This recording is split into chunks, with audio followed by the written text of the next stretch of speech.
For more on the story, we can bring in our international affairs editor, Andrew Hilliar. Andrew, great to see you. We've heard conflicting claims about what is really going on in Kursk. What do we know?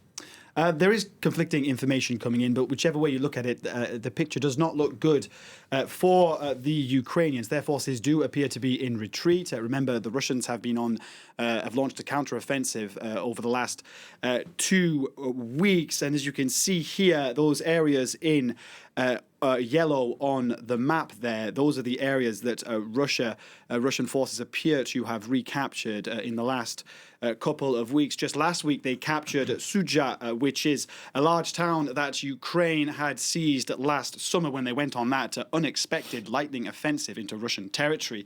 There have been also reports of a chaotic retreat of Ukrainian troops along the main supply route that links Sudzha to Sumy in Ukraine. Reports of troops coming under constant attack from Russian drones. Russian drone operators increasingly turning to fiber optic drones, which means that Ukraine can't use radio jammers to block them. Now, this is not quite how Ukrainian officials are describing the situation. For them, Ukraine's incursion into Russian territory, the first time a foreign army has invaded Russian territory since World War II, is still a success. They say last year's surprise incursion allowed Ukraine to change the narrative about the war, whilst also forcing Russia to redeploy units from eastern Ukraine into Kursk, so removing some of the pressure on Ukrainian forces in eastern Ukraine. There has also been a lot of pushback against Putin's claim to have encircled Ukrainian troops trying to retreat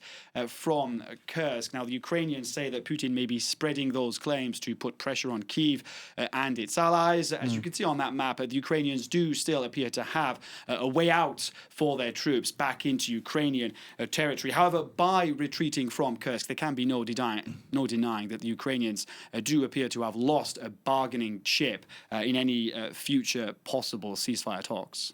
Now, Andrew, tomorrow we have the US president and Russia's Vladimir Putin who are set to speak. What may these two men be discussing? Well, Donald Trump said that they would be talking about land, and I quote, that they'd be talking about power plants. Now, one would assume that he's referring to the Zaporizhzhia nuclear plant. Yeah, indeed. Europe's largest power plant, which is currently sitting in occupied Ukrainian territory. He also described a process of dividing up assets. He said a lot of work had been done over the weekend. Of course, essentially, Donald Trump is trying to get Vladimir Putin to agree to a 30-day ceasefire. This is a proposal that Ukraine, in principle, has already that Ukraine says it backs. Putin has said that in principle, he backs a truce, but that doesn't really mean much because he's already outlined several demands appearing to stall progress on those talks. He also says he's opposed to the presence of any European forces on Ukrainian territory as some sort of security guarantee for Ukraine. Now, on Sunday, France's president pushed back against that. He pointed out that Ukraine is a sovereign state and as such does not need Moscow's permission to host foreign troops, in this case, European troops. And again, Delano, this is something that Ukraine has insisted on time and time again, security guarantees to prevent Russia from simply using a ceasefire to replenish its army and then launch a counteroffensive months or years down the line. We'll see what pans out after that conversation tomorrow. Thank you very much for that, Andrew. Andrew Hilliar there.